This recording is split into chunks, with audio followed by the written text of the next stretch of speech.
नमस्कार मंडळी, राम राम. मी सागर बाकरे, गोपालक शेतकरी या युट्यूब चॅनल वरती आपलं स्वागत करत आहे.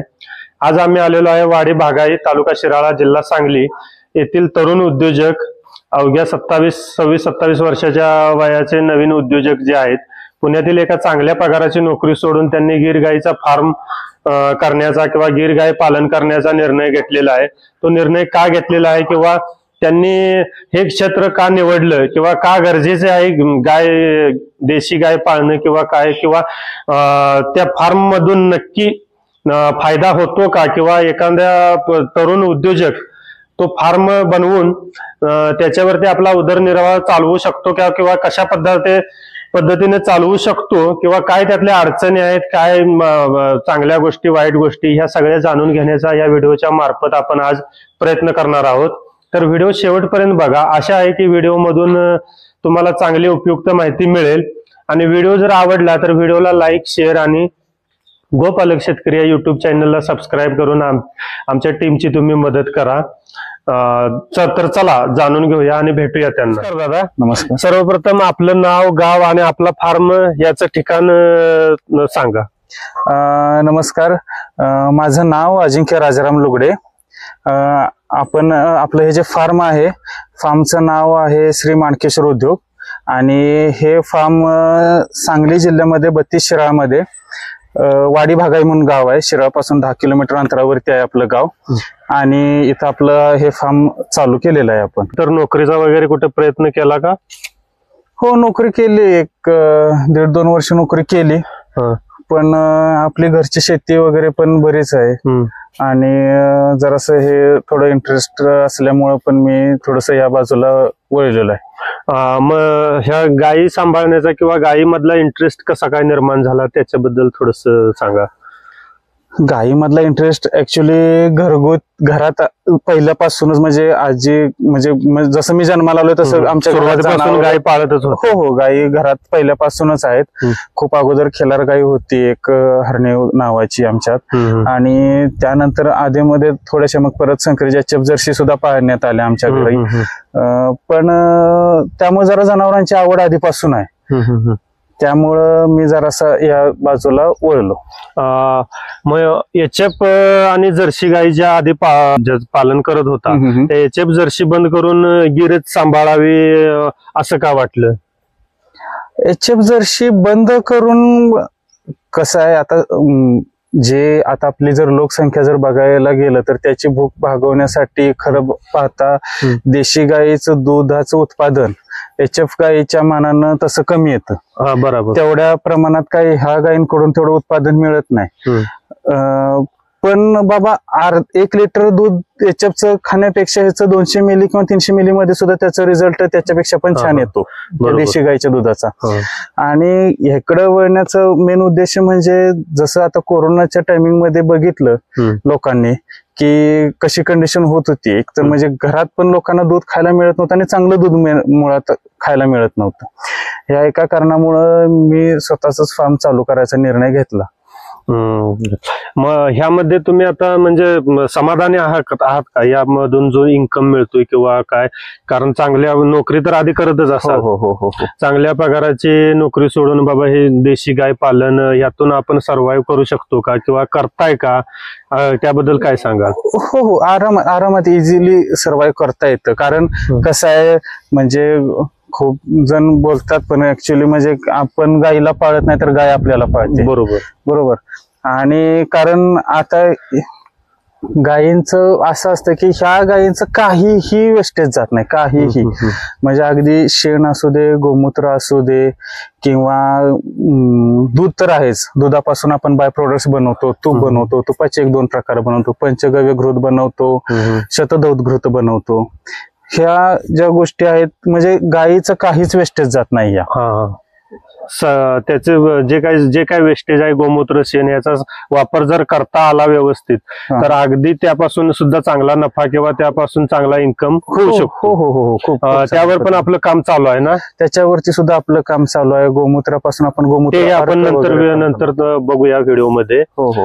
तर मला सांगा, देशी गाई जर आता आपला हा प्रदेश बघितला तर इथली मूळची गाय खिल्लार किंवा कोकण गिड्डा ही मूळची हो स्थानिक गाय स्थानिक येते. गाय, स्थानिक मग ती गाय सोडून गिर गायच पालन करावे असं का वाटलं, काय त्याच्याबद्दल थोडस गीर गाय पालन करावं असं वाटलं. याच्या मागचं मेन कारण म्हणजे गाय दोन्ही पण गाय देशीच आहेत. गायच्या पाठीवरती वशिंड आलं की ती देशी गायचे तिचे जे काही गुण असतील ते सगळे दाखवायला हे करते. पण खिलार गायीच्या मानानं आता आपल्या फार्म मध्ये खिलार सुद्धा आहे, असं नाही की म्हणजे आपण फक्त कोकण गिड्ड सुद्धा आहे त्या पाठीमागाच्या बाजूला काय. तर असं नाही की बाबा आपण पूर्णपणे गिरच्या इकडे आहे. फक्त ऍज कम्पेअर टू खिलार ह्यांचं दुधाचं उत्पादन थोडस जास्त आहे, जेणेकरून आपल्याला पण आपलं फार्म सस्टेन करण्यासाठी त्याची मदत होते. म्हणून आपण गिर, आता गिर तसंच सारखंच साईवालचं सुद्धा आहे. साईवाल सुद्धा गिरपेक्षा चांगलं दूध देते. पण गिर जरा माया लावायला, आता तिथं ती गाय शांत स्वभावाची गाय, शांत म्हणजे पूर्णपणे पण शांत म्हणता येणार नाही. आता ती गाय, त्या गायीचं ते जे वासुर आहे ते वासुर आहे दुसऱ्याच गायीचं, पण ती गाय तिथं त्या वासराला जे चाटायला लागले आपण बघतो की म्हणजे ते जे वात्सल्यता जे आपण म्हणतो का नाही, ती गिरमध्ये जास्त, ती गिरमध्ये जास्त आहे. त्यामुळे त्याची निवड, त्यामुळे मी ह्याची नाही. आता ह्या गायला हिचं नाव राधा आहे, आपण हिला इथं बोलवलेलं सुद्धा नाही, पण तरी पण ऐकत बसले आपली मुलाखत, काय ऐकत बोलायला लागले ते. बरोबर. त्यानंतर मला सांगा, ही जर गिर गाय एखाद्याला समजा घ्यायची असेल तर त्याचे कॅरेक्टर किंवा काय त्याची वैशिष्ट्य काय, बाबा चांगल्या जातीची किंवा चांगल्या वंशावळीची गिर गाय ओळखायची किंवा काय असं त्याचं काहीतरी असेल ते? चांगल्या वंशावळीची गिर गाय किंवा आपण गिर पेक्षा शुद्ध गिर जर ओळखायचे झाले मुद्दे सांगतो की त्याच्यामध्ये तुम्ही चांगल्या प्रतीची देशी गाय तुम्ही कुठली पण त्यातून ओळखू शकता. जी आपण अष्टलक्षणी गाय आपण जे अगोदर म्हणायचो त्याच्यामध्ये आता ही आमची गंगा आहे. जरा असं फक्त सांगू, जरा असं आगाव आहे थोडी. एक सगळ्यात महत्वाचा मुद्दा म्हणजे वशिंड. वशिंड जितकं मोठं आणि चांगलं असेल तो एक मुद्दा महत्वाचा आहे. जास्त मोठं वशिंड, पण आता कोकण गिड्ड मध्ये तेवढं मोठं येणार नाही, म्हणजे जातीप्रमाणे त्याचं लहान मोठ्या प्रमाणात हे होऊ शकतं. दुसरी गोष्ट म्हणजे शिंग. आता ह्यांची जशी गिरची ब्लड लाईन येते वेगळी, भावनगर ब्लड लाईन येते, सुरत ब्लड लाईन येते. आता ही आहे ती काबरीमध्ये आहे, ज्याच्यावरती पांढरे चट्टे आहेत. त्या कॅरेक्टरिस्टिक प्रमाणे त्यानं त्याच्या शिंगांचा आकार दाखवला पाहिजे. त्याच्यानंतर येतं गळकंबल म्हणजे खालची पोळी जी पूर्ण बेंबी पासून कासेपर्यंत जाते. ही जितकी चांगली प्रोमिनंट असेल तेवढं चांगलं असतं. त्याच्यानंतरचा भाग येतो शेपूट जर आपण बघायला गेलो, जितकं गायचं शेपूट खालीपर्यंत जर टच होत असेल जमिनीला तर ते चांगलं असतं. शुद्ध तेवढी चांगली किंवा तेवढे ते त्याचे देशीचे गुणधर्म जास्त दाखवते. त्याच्यानंतर जर खुरांचा आकार जर आपण बघितला, जास्त पसरट किंवा असे गोल आकाराचे, असे बाहेर नख्या नको आहेत, आतमध्ये नख्या हवेत, ती खुरं. परत जर त्वचा जर बघायला गेलो आपण, राधू, जर त्वचा बघायला गेलो तर एकदम अशी पातळ त्वचा हवी. पातळ जेवढी त्वचा असेल तेवढे दुधाचं उत्पन्न जास्त. मग जर दुधाच फक्त जर बघायला गेलो आपण तर खालची कासेच्या जवळची शिर असते, ती शिर जितकी जाड तुम्हाला वाटेल तेवढं तिचं दुधाचं उत्पादन तेवढं चांगल्या पद्धतीने ती आपल्याला देते. असे त्याच्यामध्ये मग नंतर जर बघायला तर डोळे गायीचे पाणीदार असावेत. गायीमध्ये म्हणजे वात्सल्यता आपण जे म्हणतो, गाय नाही तर असं जवळ आपण गेलो की असे आपल्याला येऊन चाटते वगैरे असं म्हणलं जातं की बाबा गाय जेव्हा आपल्या वासराला चाटते तेव्हा तिला चाटण्यातून समजून येतं की बाबा वासरामध्ये कोणत्या गोष्टीची डिफिशियन्सी आहे आणि त्याची पूर्तता तिच्या दुधामधून करते. बरोबर. जेव्हा गाय आपल्याला सुद्धा जेव्हा चाटते, मी आता जवळ गेलो की गाय चाटत असतात, तेव्हा मग असं म्हणजे आपल्यामध्ये जर काही कमतरता असेल कुठल्या गोष्टीची शरीरामध्ये तर त्याची पूर्तता तिच्या दुधामधून आपल्याला ती होऊन जाते. अशी ती ही बारीक सारीक लक्षणं आहेत जे आपण बघून गाय खरेदी करू शकतो. पण काय लोकांच्या मते जर समजा गिर हा जो ब्रीड आहे तो गुजरात मधला आहे आणि त्याला महाराष्ट्रात आणून ते सर्व्हाइव्ह करायला किंवा हे थोडस जड जातं किंवा ते तेवढ्या प्रमाणात जशी गुजरातमध्ये दूध देते त्या प्रमाणात आपल्या महाराष्ट्रात किंवा या भागात सर्वाइव्ह होत नाही, याबद्दल तुमचा काय अनुभव आहे? जे म्हणलं जातं ना की इथं आणून सर्व्हाइव्ह होत नाही वगैरे किंवा कन्सिव्ह होत नाही, गुजरात आणि महाराष्ट्र ही राज्य तर जवळजवळच आहेत. दोन्हीला समुद्र किनारपट्टी आहे, दोन्हीचं वातावरण सेम आहे. असं नाही की बाबा एक कुठंतरी जम्मू काश्मीरला एक कन्याकुमारी आहे, अशातली पण काही गोष्ट नाही. आणि हा थोडस फरक पडतो. तो फरक आपल्या इथल्या वातावरणामुळे असू दे किंवा आपल्या इथल्या चाऱ्यामुळे असू दे. आता आपला पश्चिम महाराष्ट्रामध्ये ऊसाची वैरण जास्त असते. ऊसाची वैरण, वाड्याची वैरण घालून जनावर जर तुम्ही फक्त तेवढ्यावरती सर्व्हाइव्ह करत असाल तर मग ते चुकीच आहे. कारण त्याच्यामध्ये ऑक्झॅलिक ऍसिड म्हणजे ते कुठला ते घटक असतो, त्याच्यामुळे बाबा त्यांच्या शरीरातले क्षार निघून जातात लवी वाटे. त्याची पूर्तता जर तुम्ही मिनरल मिक्सचर मधून करत असाल तर ठीक आहे. जर ते होत नसेल तर मग जनावर मग खराब होतं. एखादं वेत ती व्यवस्थित दूध देते, पुढच्या वेताला मग डिफिशियन्सी निर्माण झाली की मग तेवढी दुधाला येत नाही. मग अशामुळे मग ती जनावर आपले खराब होतात. तुम्ही वैरण वगैरे जर चारताना, आता आपल्या गायी एक वेळ चरून येतात बाहेरून, ते चरून आलेले जनावरांना, त्यामुळे आपल्याला वैरणीची सुद्धा बचत होते आणि त्यांच्या शरीर व्यायाम सुद्धा होतो आणि त्यांना चांगल्या पद्धतीचं म्हणजे खाणं सुद्धा मिळतं बाहेर गेले किंवा जंगलातली झाडं वगैरे हे सुद्धा खात असतात, कडुलिंबाचा पाला खात असतात. आता हे पाठीमाग आपल्या इथं मुरली म्हणून आहे, ती तर कडुलिंबाचं म्हणजे 2 पायावरती उभा राहून कडुलिंबाची डाळी खाती शरीरासारखी. म्हणजे हे तसं फिरून आले की तो फायदा होतो. त्यानंतर दुसरं एक समस्या आहे गिर गायीमध्ये, म्हणजे लोकांच्या बोलण्यातून किंवा याच्यातून जी समजली की बाबा या गायींचा मास जो आहे तो मुका आहे आणि इंजेक्शनला बरोबर प्रतिसाद देत नाहीत, कन्सिव्ह होत नाहीत. तसं काय तुमच्या इथे तक्रारी आल्यात किंवा काय त्याच्यावर निवारण म्हणून तुम्ही काय उपाययोजना केली त्या गोष्टीसाठी? माज मुका आहे किंवा आपल्याला समजत नाही, लक्षणं नीट दाखवत नाही. जर आपण, मी स्वतः असं समजतो की जर आपण स्वतः गायीशी चांगल्या पद्धतीनं जर कनेक्ट असेल तर ते आपल्याला समजून येतं गाय हिट वरती आहे नाही आहे, काय प्रॉब्लेम आहे का. म्हणजे कामगारांच्या जीवावर राहून चालणार नाही, स्वतः मालकाने लक्ष देऊन केलं पाहिजे, स्वतः थांबावं लागतं. आणि तसं बघेल तर मी जास्त करून AI वरती पण डिपेंड नाही, कारण आर्टिफिशियल इन्सेमिनेशन मध्ये स्ट्रॉ, म्हणजे जर आता माझ्याकडे कांक्रेज गाय आहे, कांक्रेज क्रॉस मध्ये ऍक्च्युली ती, पण मला जरा तिची पुढची पिढी, मग तेवढ्या पुरतच मी सिमेन मागवून घेतो. नाहीतर आपल्याकडे गिरचा चांगल्या पद्धतीचा नंदी आहे, मी त्याच्याकडूनच नॅचरल इन्सेमिनेशन करून घेऊनच आपल्याकडे हे होतात. नंदी कुठे आहे? हा इथे बसलेला. त्याच्याबद्दल थोडस सांगा. त्याचं नाव संग्राम आहे. आम्ही इस्लामपूर मधून आणलाय. हा हे आता 2.5-3 वर्ष झाले असतील याला. 3 वर्षाचा आहे. कारण त्यांना पण ऍक्च्युली त्यांच्याकडे त्याचं जन्माचं रेकॉर्ड नव्हतं, पण खूप चांगल्या वगैरे लागवड केलेली आहे थोड्या क्षेत्रामध्ये, तेवढ्यामध्ये आपलं ते होऊन जातं. याच्यामध्ये तुमच्या सोबतीला, कारण एकट्याने तर काय हा फार्म एवढं त्याची देखरेख शक्य होत नाही, मग कामगार वगैरे काय आहेत का? हो, एक कामगार आहे जो पाठीमागचं म्हणजे गायींच्या इथलं बघतो. अजून थोडक्यात तुमची दिनचर्या कशी असते त्याबद्दल थोडस सांगा. दिनचर्या म्हणजे कसं होतं, आता सकाळी 5:30च्या दरम्यान आपल्या सगळ्या गायी उठतात. गायी उठल्या की म्हणजे उठायच्या अगोदर तो एक माणूस आणि मी दोघं पण आम्ही गोमूत्र पकडण्यासाठी भांडी घेऊन तयार असतोय खरं तर. आणि सकाळचं आम्ही जरा जे पहिलं जे गोमूत्र असतं ते अर्कासाठी आम्ही वापरतो आणि नंतरचे दिवसभरात जे गोमूत्र सापडेल ते शेतीच्या ह्याच्यासाठी वापरलं जातं. मग ते सकाळचं गोमूत्र थोडं पकडून झाल्यावर त्याच्यासाठी सुद्धा नियम असतात बरेच, त्या सगळ्या नियमांचं पालन करून गोमूत्र पकडलं जातं. आणि त्यानंतर मग आपले बाकीचं त्यांना दाना चारायचं किंवा दूध काढायचं काम होतं. दूध वगैरे काढून झालं की गोठ्यामध्ये वैरण न टाकता डायरेक्ट त्यांच्या दाव्यातून अशा सोडून गायी डायरेक्ट गायरानात घेऊन गेलं जातो. आणि तिथे गायी चरून येतात. जवळपास 7:30 वाजेपर्यंत आपलं काम उरकतंय, 7:30-8 वाजेपर्यंत जास्तीत जास्त. त्यानंतर 11-11:30 पर्यंत गायी म्हणजे ऊन लागायला लागली की चरून येतात.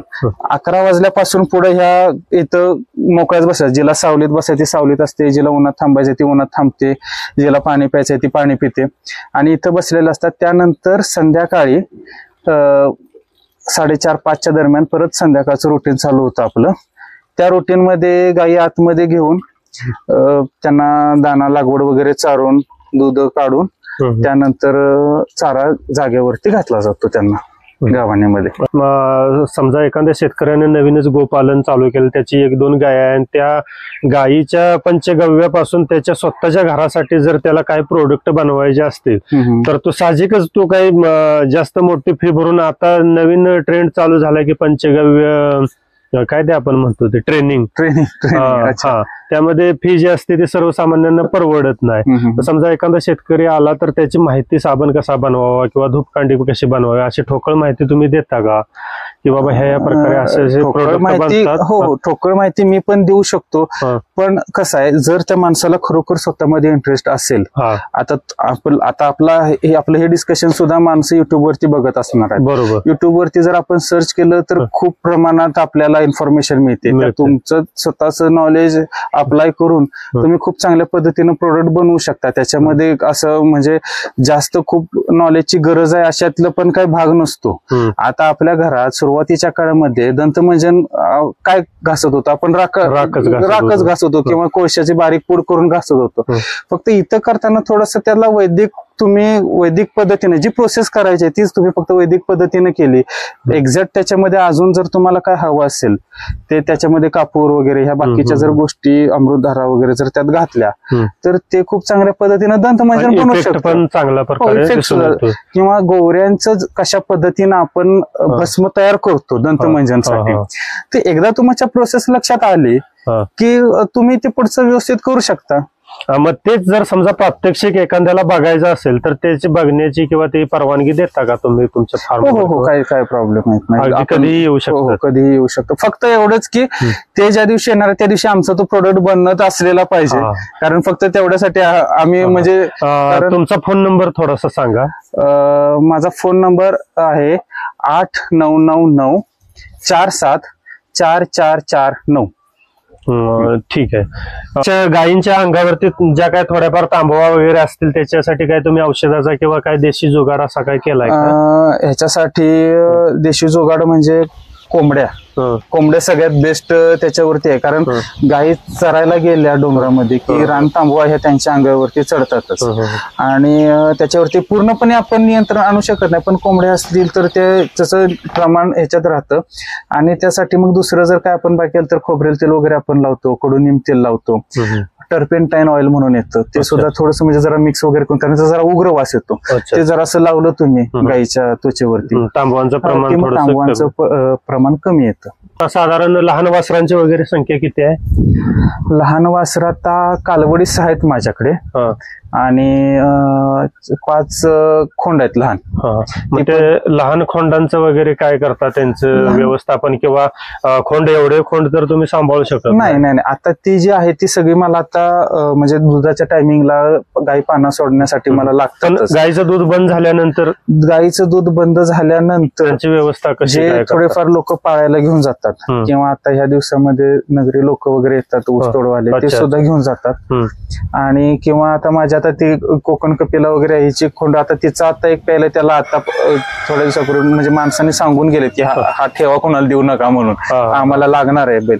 कारण जेवढं म्हणजे ह्या बैलांना खिलार तर आपले जात म्हणजे 1 नंबरच आहे. त्याच्या म्हणजे त्याला तोडवडच नाही. पण गिरची बैल सुद्धा कष्टाची कामं, कारण आता गुजरातमध्ये शेती करतात ते लोक काही खिलार घेऊन गेलेत का तिकडं? नाही, ते गिर बैलांनी सगळं त्यांचं केलं जातं. बैलांना फक्त खूप चांगल्या पद्धतीने ट्रेन पण होतात, काहीच प्रॉब्लेम येत नाही. आणि शांत, खिलारच्या तुलनेत शांत असतो. हो, खिलारच्या तुलनेत कदाचित खिलार एवढं काम कंटिन्युअसली करू शकणार नाहीत, पण पाकच काम करत नाहीत असंही नाही. निदान आपली शेती तर ती नक्कीच करू शकतात. नक्की करू. फक्त कसं आहे, खिलार सारखा म्हणजे एकसारखं धरून बाबा तुम्ही सकाळी झोंपलाय नांगराला संध्याकाळपर्यंत असं होणार नाही. पण बऱ्यापैकी किंवा किंबहुना जर ते 100% आपण म्हणलं तर ह्या 80% काम करू शकतो. आरामात करतात. पाकच उपयोगाचा नाही किंवा असं नाही. त्याचाही शेती कामासाठी उपयोग होऊ शकतो. ती लहान वासरं अशी विकत देता की आपलं असंच सांभाळण्यासाठी वगैरे? नाही, मी असंच सांभाळण्यासाठीच देतो. फक्त मी त्यांच्याकडून फक्त लिहून घेतो की म्हणजे त्याचा दुरुपयोग होणार नाही, दुरुपयोग कसा किंवा कत्तलखान्यात वगैरे पाठवणार जाणार नाही, अशा नियमाटी घालून, किंवा बाबा तू सांभाळ त्याच्याकडून किती तुझं मेहनती, तुझा अगदी तेलाचा घाणा जरी असेल तरी तू त्याच्याकडून काम करून घे, तू त्याच्या पोटाला घाल.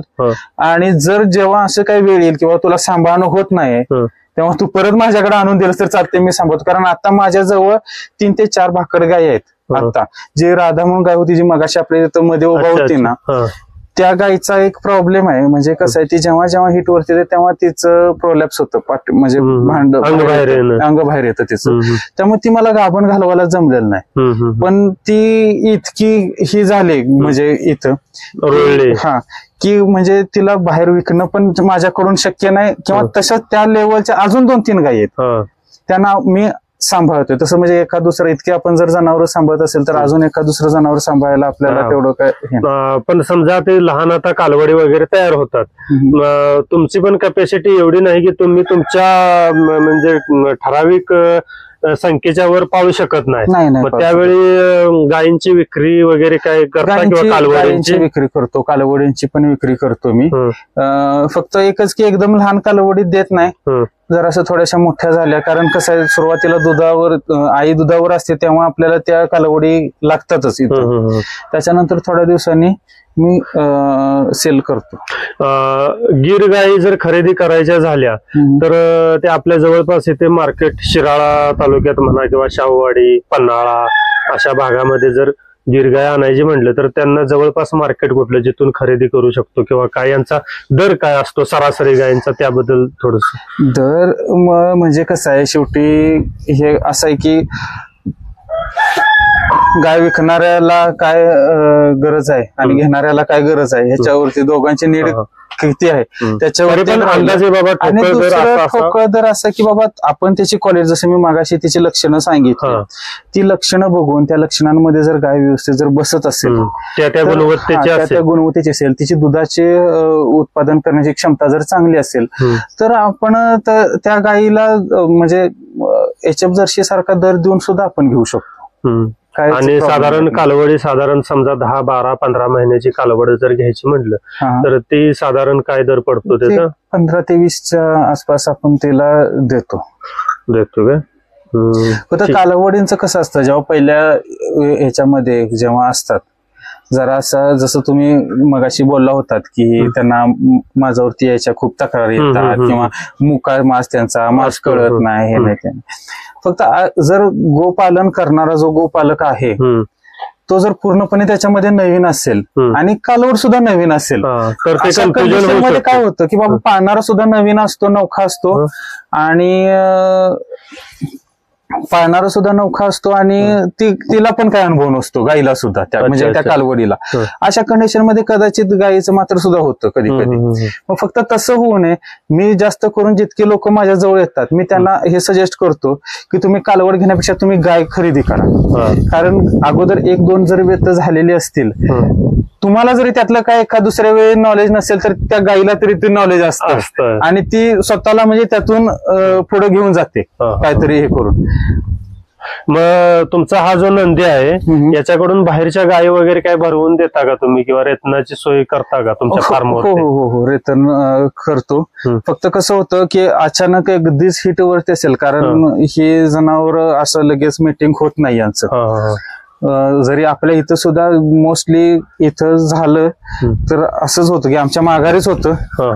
ते पण आम्हाला नंतर कॅमेरामध्ये वगैरे बघून समजतं की बाबा मीटिंग वगैरे झालंय किंवा काय. रेतनासाठी जर गाय आली तर ती काय ठेवून घेता का इथे? हा, मग एखादी रात्र 1-2 रात्र आम्ही ठेवून पण घेतो. त्याचा काय दर वगैरे आकारता तुम्ही?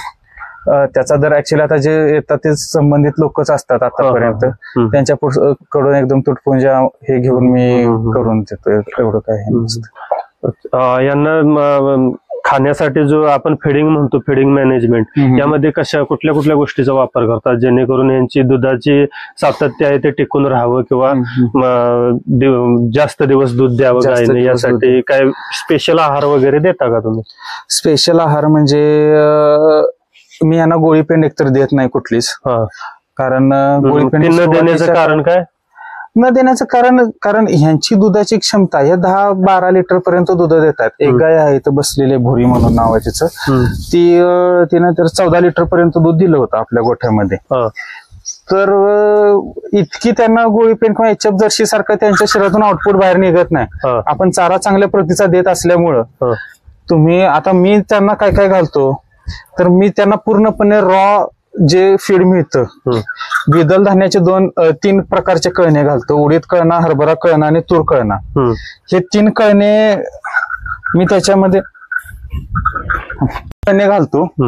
एकदल धान्यामध्ये जर बघायला तर मका चणी असते आपली आणि गहू भुसा असतो. गव्हाचा आट्टा पण असतो, तो फक्त बैलाला आणि वाढत्या ज्या कालवडी आहेत त्यांच्यासाठी आट्टा असतो. नाहीतर बघा गाईना गहू भुसा जरी घातला तरी सफिशियंट होऊन जातं. आणि थोडीफार फॅट लागेल म्हणून खपरी पेंड आणि सरकी पेंड हे दोन्ही पण, सरकी खूप कमी प्रमाणात वापरतो मी, जास्त खपरी पेंड वरती माझा म्हणजे शेंगदाणा पेंड वरती भर असतोय.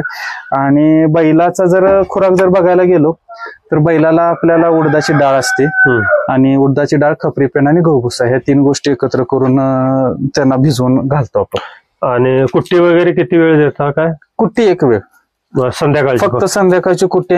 सकाळी रानात चारायसाठी सकाळचं चारात ते बाहेरूनच खाऊन येतात आणि संध्याकाळचे फक्त कुट्टी देतो. ते सुद्धा जर चारा जर कोवळा असेल किंवा असेल तर ते सुद्धा आपण संध्याकाळचं सुद्धा कुट्टी करत नाही. आई अशीच त्यांच्या पुढे जरी टाकली तसंच टाकतो, कारण त्यांची रवंत करायचं हे चांगल्या पद्धतीने होतं कुट्टीपेक्षा. गिर गायींचं मला सांगा आता की बंदिस्त गोपालन करण्यापेक्षा मुक्त गोट्याचा काय म्हणजे तुम्हाला काय फरक जाणवतो त्याचा, मुक्त गोटा आणि बंदिस्त गोटा यातला? हो. कसं आहे शेवटी आता आपल्यावरूनच जर लक्ष जर घेतलं, आपल्याला जर एकाच ठिकाणी खुर्चीत बसून जर काम करायचं असेल, आता आपण इथं 5 मिनिटं बोलत थांबलो तेवढ्यात मी तिथं उभा होतो, तुम्ही इथं उभा होता. आता 2 मिनिटात मी इथं आले, तुम्ही तिथं आले. म्हणजे असं राहतंय की जनावरांचं जे म्हणजे ते जितकं पायमोकं करतील, इथं आरामात असतील, जिला उन्हात थांबायचे ती उन्हात थांबते, त्याचे पण त्यांच्या दुधामध्ये, कारण उन्हामधून जे व्हिटॅमिन डी घेतं गायीच्या वशिंडामधून सूर्यकेतू नाडी नावाचे शिर गेलेली असते. ती शिर काय काम करते तर सूर्यकिरणामधून व्हिटॅमिन डी ऍब्सॉर्ब करून आपली जी पंचगव्य जी देते त्याच्यामध्ये शेण, गोमूत्र, दूध, दही आणि तूप, तर ह्याच्यामध्ये ते ट्रान्सफर करायचं काम करते. जर तुम्ही बांधून ठेवत असाल तर दिवसभर उन्हात तर बांधून ठेवू शकत नाही, मग तुम्ही सावलीत बांधून ठेवणार, मग तिला ऊन लागणार नाही. म्हणजे थोडक्यामध्ये मुक्त गोट्यामध्ये तिला जसं ज्याची गरज आहे ती स्वतःहून जाऊन त्याची निवड करू शकते. उदाहरणार्थ पाणी म्हणा, चारा, ऊन, सावली या गोष्टी तिच्या गरजेनुसार, तिच्या मनानुसार ती घेऊ शकते. तसं बंदिस्त गोट्यात होऊ शकत, बंदिस्त गोट्यामध्ये होऊ शकत नाही. आणि नवीन जे कोण गोपालन करणार आहेत त्यांनी या गोष्टीचाच अवलंब करावा. हो. आणि आपला त्रास सुद्धा कमी होतो. म्हणजे आता इथं गोखूर खत हे बनलेलं आहे, जवळपास आता वितभर शेण असेल इथं, पूर्णपणे चहा पावडर सारखं बारीक झालेलं आहे. बरोबर. त्याच्या गायी फिरतात, त्यांचं गोमूत्र सुद्धा त्याच्यामध्येच पडते. मग हे अशा म्हणजे उत्कृष्ट प्रतीचं इथं खत तयार होते. अधिक तुम्हाला शेण उचलायचा त्रास कमी होते तुमचा. बरोबर. तेवढा वेळ तुमचा वाचला, तो वेळ तुम्ही दुसरीकडे देऊ शकता. बरोबर. आणि गायीचाही मूड चांगला राहतो मुक्त गोट्यात. आणि मुक्त गोठ्यामध्ये जे तुम्ही मला माझ्या ज्या तक्रारी आहेत ना त्या पण खूप कमी होऊन जातात. बऱ्याच पैकी उद्भवतच नाहीत. नाहीत.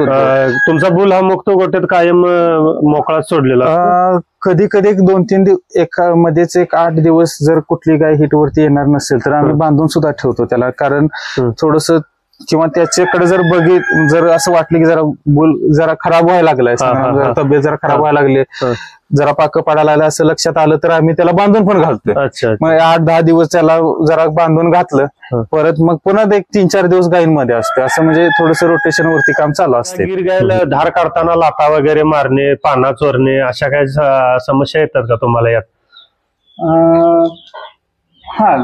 जरा पाय वगैरे उचलते, पण ते थोडं पूर्णपणे आपल्या सवयीवर असतं, जशी सवय लावल तशी. आता ही गाय आता तुम्ही जर बघू शकता पूर्णपणे अगदी म्हणजे मी असं जरी हात जरी लावला तरी ते अजिबात पाय उचलत नाही. थोडक्यात मालकाची सवय झाली आहे तिला. जो कोण तिची सेवा करतोय, जो कोण तिचं बाकीचं सगळं बघतोय, आणि जरी पाय वगैरे उचलत असतील म्हणजे आपण सडा तर हा घालतोच, कारण त्यांना त्याच्यावरती एक प्रकारे त्यांच्या ब्रेन मध्ये फिट झालेला असते की बाबा आता आपलं सडा आपल्याला पायाला घातला की आपण आता पाना सोडायला पाहिजे, आपण पाना सोडला पाहिजे ना आपण दूध दिलं पाहिजे, त्यांच्या म्हणजे डोक्यात फिट झालेलं असतं. त्या एका ह्याच्यासाठी म्हणून आम्ही गायींना पायाला सडा घालून म्हणजे जरी लात उचलत नसेल ते असं हे म्हणून आम्ही सवय व्हावी म्हणून हात फिरवत राहायचं. दुसरी गोष्ट म्हणजे आपले आरोग्याच्या दृष्टीने गायीच्या अंगावर हात फिरवणे त्याचे बेनिफिट्स खूप आहेत. काही काही फार्म ज्या अशा आहेत, काऊ कडलिंग नावाची जी सेवा आहे ती पैसे घेऊन देतात, तर भविष्यात तुमचा काय तसा विचार आहे? नाही सध्या तरी नाही, पण काही जर तसं वाटलं तर तशा एन्क्वायरी आपण तसंच चालू पण करू शकतो. ठीक आहे. तुमचे पंचगव्यचे प्रोडक्ट ज्यांना हवे असतील त्यांना मागवण्यासाठी किंवा तुमच्या गोट्याला भेट देण्यासाठी, गायींची भेट घेण्यासाठी जी कोणी व्यक्ती इच्छुक असतील किंवा येणार असतील तर त्यांना तुम्ही कशा प्रकारे आवाहन कराल?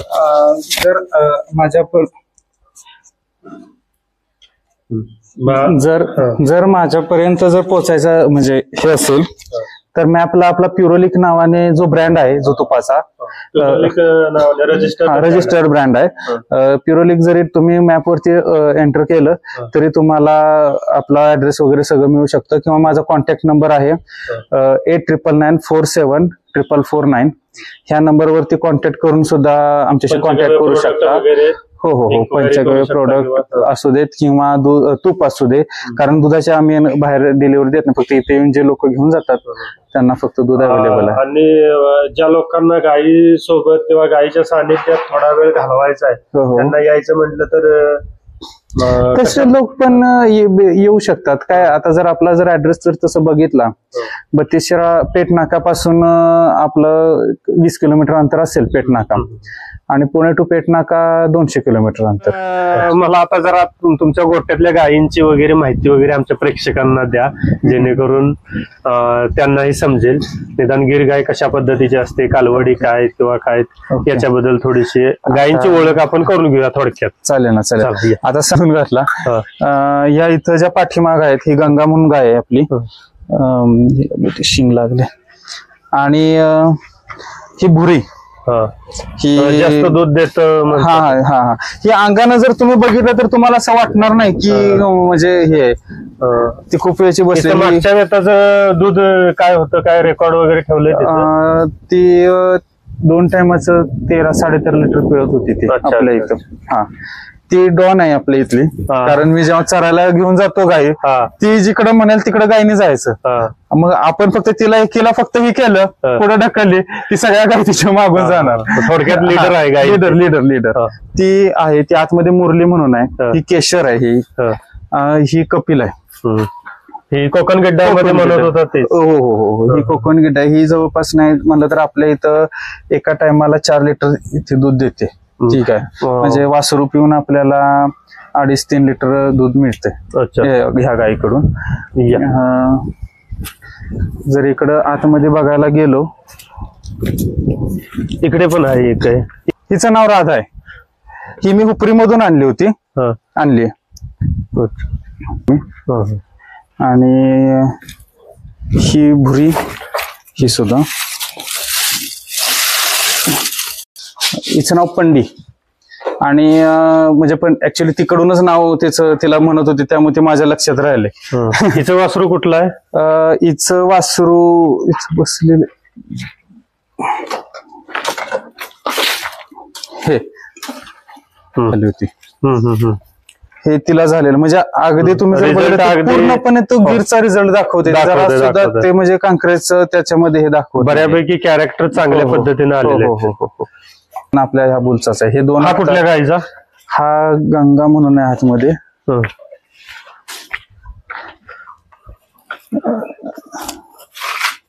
कुठे गेले? तर ह्या तुमच्या कोंबड्या का? ह्या कोंबड्या आहेत आमच्या. ह्या असतात म्हणजे मेन यांचं काम म्हणजे फक्त तांबवा खाणे, एका उद्देशानंच मी फक्त त्यांना पाळलेलं आहे. पूर्णपणे देशी वाण आहे. देशी वाणाच्या प्रोडक्टची माहिती किंवा काय पंचगव्यापासून काय प्रोडक्ट बनवत आहात किंवा काय अजून बनवणार आहात त्याच्याबद्दल थोडीशी माहिती किंवा आपल्या प्रोडक्टची माहिती सांगा. पंचगव्यापासून प्रोडक्ट म्हणजे पहिलं तर आपण रॉ मिल्क पण आपण सेल करतो. रॉ मिल्क सेल करून जे काही आपलं दूध उरतं ते जी आपली पारंपरिक पद्धत आहे, बिलोना पद्धत म्हणली जाते ज्याला, त्या पद्धतीनं आपण तूप बनवतो. तूप बनवल्यानंतर हे तूप आपले असे 100 मिली, 200 मिली आणि 500 मिलीच्या पॅकिंग मध्ये आपलं तूप उपलब्ध आहे आता लोकांसाठी. जे तूप बनवलं जातं ते पूर्णपणे फूड सेफ्टीचं जे काही रूल्स अँड रेग्युलेशन्स आहेत त्याच्या पद्धतीनं पूर्णपणे हे राखूनच आणि पूर्ण रजिस्टर्ड आपली कंपनी आहे त्याप्रमाणे हे बनवूनच आपलं तूप बनवलं जातं. तुपाचा दर काय आहे साधारण? तूप आपण आताच्या घडीला 2,500 रुपये लिटर या दराने विकतो. पण मला सांगा की दुकानात जे अन्य ब्रँडचं कुठलंही तूप घ्या, साधारणतः 500-600 रुपये किलोनं भेटतंय. आपलं आहे ते जवळजवळ 2,500 म्हणजे 4-5 पट त्याचा दर आहे.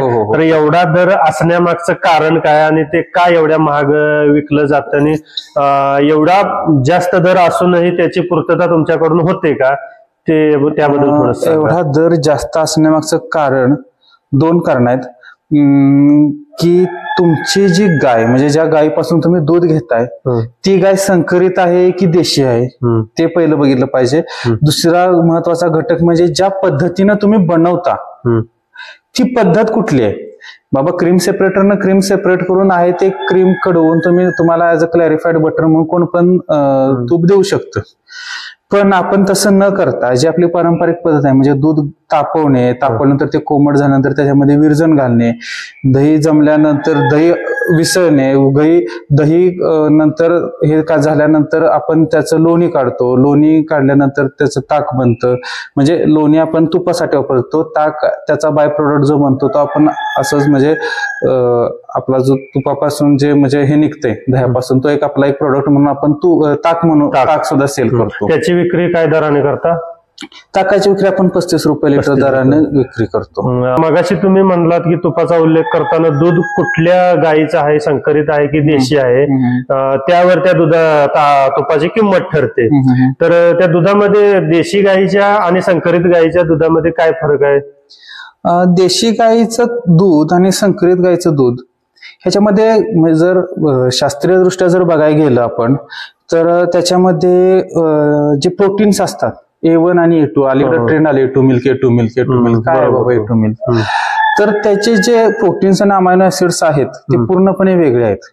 जे आपले इंडिजिनियस जे ब्रीड्स आहेत ज्यांच्या पाठीवरती वशिंड दिसून येतं त्यांच्या दुधामध्ये असणारे अमायनो ऍसिड्स आणि प्रोटीन्स हे वेगळ्या प्रकारचे असतात. त्याच्यामध्ये आता कॅसिन फ्री मिल्क वगैरे पूर्णपणे ह्यांचं दूध सुद्धा कॅसिन फ्री होऊ शकत नाही, पण ऍज कम्पेअर टू जर्सी ह्यांच्यामध्ये कॅसिन कमी असतं, प्रोलॅन जास्त असतं. म्हणजे दोन्हीमध्ये दुधामध्ये ते फरक दाखवतं. आणि हे जे फरक असतं जे लॅक्टोज इंटॉलरंट वगैरे जे म्हणलं जातं म्हणजे ज्यांना दूध जास्त खाल्लं की डायजेस्ट वगैरे होत नाही, लहान मुलांना डायजेस्ट. आता माझे जेवढे काही कस्टमर्स आहेत ते बऱ्यापैकी एकतर लहान मुलांना घेऊन जातात ज्यांना बाबा म्हशीचं दूध डायजेस्ट होत नाही किंवा HF गाईचं दूध व्यवस्थित त्यांच्याकडून डायजेस्ट होत नाही, ती लोक आपल्याकडून दूध घेऊन जातात. वृद्ध लोक, लहान लोकांसाठी किंवा ज्यांचे म्हणजे वाईफ प्रेग्नंट वगैरे असतील तर त्यांच्यासाठी वगैरे घेऊन जातात आपल्याकडून दूध. अजूनही जसं काय मूर्ती गणपतीची आहे, हा हे आपण म्हणजे मेन म्हणजे आपण गोवऱ्या बनवतो. गौऱ्या पण आपण सेल करतो धार्मिक विधीसाठी वगैरे घेऊन जातात. किंवा खूप लोक अलीकडं अग्निहोत्र करतात, सूर्योदयाला सूर्यास्ताला अग्निहोत्र करतात. अग्निहोत्रासाठी सुद्धा गोवऱ्या लागतात. बरोबर. दंतमंजनसाठी वगैरे. दंतमंजन पण जे लोक घरगुती दंतमंजन बनवतात तयार करून वापरायचं आहे ज्यांना ते सुद्धा बनवतात. किंवा हे आता धूपकांड्या सुद्धा मी 2-3 प्रकारच्या धूपकांड्या बनवतो. मच्छरसाठी सुद्धा बनवतो, धार्मिक विधीसाठी बनवायच्या असतील तर त्या आपल्या लोबांच्या आणि नागरमुथाच्या बनवतो, आणि अग्निहोत्रच्या सुद्धा धूपकांड्या बनवतो. अजून काही प्रोडक्ट बनवण्याचा विचार किंवा डोक्यात आहे की कालांतराने किंवा आता जरी वेळ मिळत नसला तरी भविष्यात आपण हे बनवायचं आहे असं काय? भविष्यात म्हणजे तसं गायीचं म्हणजे त्यांच्यापासून जे आपल्याला मिळतात एक कण सुद्धा वाया घालवायचा नाहीये. त्याच्यापासून जितकं काय काय प्रोडक्ट बनवून आपल्याला मानवी आयुष्य चांगल्या पद्धतीनं जगण्यासाठी जे प्रोडक्ट मदत करतायत ते करायचा माझा उद्देश आहे. मग दंतमंजन पण आपण स्वतःच अजून पण बनवत नाही. दंतमंजन चांगल्या क्वालिटीचं एक मार्केटमध्ये आणायचं डोक्यात विचार आहे. आणि दंतमंजन गोमूत्र अर्क आता म्हणजे लोक असेच घेऊन जातात आपल्याकडून गोमूत्र, म्हणजे जशी ऑर्डर येईल तसं बनवून देतात. हो हो हो. किंवा रॉ गोमूत्र पण शेतीसाठी बरेच लोक घेऊन जातात. मग ते त्यांच्या जीवामृत बनवतात, दशपर्णी अर्क बनवतात, निमार्क बनवतात. रॉ जे गोमूत्र आहे ते काय दराने विक्री करतात त्याचे? रॉ गोमूत्र मी 20 रुपये लिटर. 20 रुपये लिटर. अच्छा अच्छा. आपण जरा बघूया प्लांट गोमूत्र अर्कचा कसा आहे काय? हो हो बघूया ना, चला. आता प्लांट चालू नाहीये, गॅस बंद आहे आपला. हा कुकर असतो आणि याच्यामध्ये जवळपास आपलं 10 लिटर गोमूत्र बसतं. अच्छा. 10 लिटर गोमूत्रापासून आपल्याला 5 लिटर अर्क आपण काढू शकतो आणि 1 लिटर आपल्याला अमोनिया मिळतो. हा, हे याच्या इथं हे जे लीड आहे, जर तुम्हाला तुळशी अर्क वगैरे जर काढायचं असेल किंवा एखाद्या म्हणजे आता फॉर एक्झाम्पल पाषाणभेद स्टोन साठी वापरले जाते, किडनी स्टोन साठी. कुठल्या आजारावरती अर्क आपल्याला पाहिजे त्या आजारावरची गुणकारी औषधी त्यात आपण टाकून त्या पद्धतीचा अर्क काढू शकतो. फक्त त्यासाठी हे कशासाठी असतं, नाहीतर आपण अगोदर सुद्धा टाकू शकलो असतो. अमोनिया निघाल्यानंतर मग आपण हे त्यासाठी ती वेगळी सिस्टीम दिलेली आहे त्यांनी. हा आपला हीट एक्सचेंज कंडेन्सर आहे आणि याच्यामध्ये इथं आपला नॉब आहे बाहेर, तिथून डायरेक्ट पाणी पण येतं डायरेक्ट आणि पाणी सप्लाय इथं. आणि इथून जे पाणी बाहेर पडते ती दुसरी पाईप आहे, ती डायरेक्ट ड्रेन मध्ये जाते. ती ड्रेन मध्ये ऍक्च्युली ड्रेन मध्ये जात नाही, ते पाणी आपण युज मध्ये आणतो कारण ते काय स्वच्छच पाणी असतं. आणि इथून जे अर्क मिळतो तो आपल्याला गोमूत्राची वाफ निघते, त्याचं पाण्यात रूपांतर होऊन आपल्याला कळशीमध्ये पडतं, तोच अर्क तयार होतो. सेम डिस्टिलेशनचं प्रोसेस आहे. आपलं बिलोना आहे आपला, हे लाकडी बिलोना आहे. याच्यामध्ये ही जी रवी आहे याच्यामध्ये दोरी गुंडाळून आपण हे करतो, दही विसळण्याचं काम करतो, लोणी काढायचं. आणि इथं ह्या ठिकाणी आरामात खुर्चीवरती बसून हे ऍक्च्युअली मी स्टँड बनवून घेतलं, कारण प्रत्येक वेळी कुठेतरी खांबाला बांधा, याला बांधा, ते करत बसण्यापेक्षा स्पेशली त्याच्यासाठीच बनवून घेतलं. हो, हे स्टँड बनवून घेतलेलं आहे. या ठिकाणी ह्या हाईटचं इथपर्यंत हाईटचं कोणतं जरी भांडं ठेवलं, जे कुठला आता जे माझ्याकडे अवेलेबल असेल ते मी ठेवतो. कधी पातेल ठेवतो, कधी कधी मातीचा डेरा सुद्धा ठेवतो. पण तो दुसऱ्या काम जर त्यात दही असेल तर कधी कधी म्हणजे हे जसं होईल तसं काम होत असतात हळूहळू. मग मला सांगा, मशीननं ताक घुसळणं आणि रवीनं ताक घुसळणं ह्यात काय फरक आहे? फरक म्हणजे हाच एक राहतो की हे लाकूड आहे. लाकूड किती जरी तिथं फ्रिक्शन झालं तरी गरम होत नाही, घर्षण होत नाही, त्यामुळे गरम होत नाही. आणि गरम झालं म्हणजे आता जर मशीन्स येतात, मशीन्समुळे एकच प्रॉब्लेम होतो की ते एक तर स्टेनलेस स्टील पण नसतं, ते अलॉय वापरले जातात स्टीलचे. आणि ते घर्षण झालं, फ्रिक्शन झालं की हीट वाढते. हीट वाढली की तुमच्या ज्या लोण्यावरती परिणाम करतं, ते लोण्याची क्वालिटी चांगली राहत नाही. आणि आता हे जे लाकूड हे ऐनाच आहे. अशा पद्धतीनं माझ्याकडे सागवानाचं पण आहे, बाबळीची पण रवी आहे. जर का त्याच्या लाकडाचा सुद्धा गुणधर्म त्या ताकामध्ये ताकामध्ये तुपामध्ये आयुर्वेदिक त्याचा गुणधर्म यावा, हा उद्देश आहे. नक्कीच. तर धन्यवाद दादा. पालक शेतकरी या युट्यूब चॅनलला मुलाखत दिल्याबद्दल मी आपल्या मनापासून आभारी आहे. आणि आपलं कार्य असंच चालत राहावं आणि आपला जो बिझनेस आहे तो दिवसेंदिवस चांगल्या प्रतीने त्याची ग्रोथ व्हावी अशा आमच्यातर्फे आपल्याला शुभेच्छा. तर मंडळी, आजचा व्हिडिओ कसा वाटला कमेंटद्वारे नक्की कळवा. आपल्या कमेंट आमच्यासाठी खूप महत्वाच्या आहेत. तुम्हाला अजून कशा प्रकारचे व्हिडिओ बघायला आवडतील किंवा काय अपेक्षित आहे आमच्याकडून ते कमेंटमध्ये नक्की कळवा. आणि व्हिडिओ जर आवडला असेल तर व्हिडिओला लाईक, शेअर आणि गोपालक शेतकरी या चॅनलला सबस्क्राईब करून आमची मदत नक्कीच करा. कारण आपला एक सबस्क्रायबर आमच्यासाठी खूप महत्वाचा आहे. आपला एक सबस्क्रायबर आम्हाला नवीन व्हिडिओ बनवण्याची उमेद किंवा ऊर्जा देत असतो. तेव्हा आपल्या मित्र समजून, भाऊ समजून आमच्या चॅनलला सबस्क्राईब करा आणि नक्कीच लाईक, शेअर करून जर व्हिडिओ आवडला असेल तर आपल्या मित्रांना किंवा इतर लोकांना शेअर करून देशी गायीचे महत्व त्यांना हे पटवून देऊन देशी गाय त्यांना आपण इनडायरेक्टली सांभाळण्याचा सल्ला किंवा काय देऊ शकतो.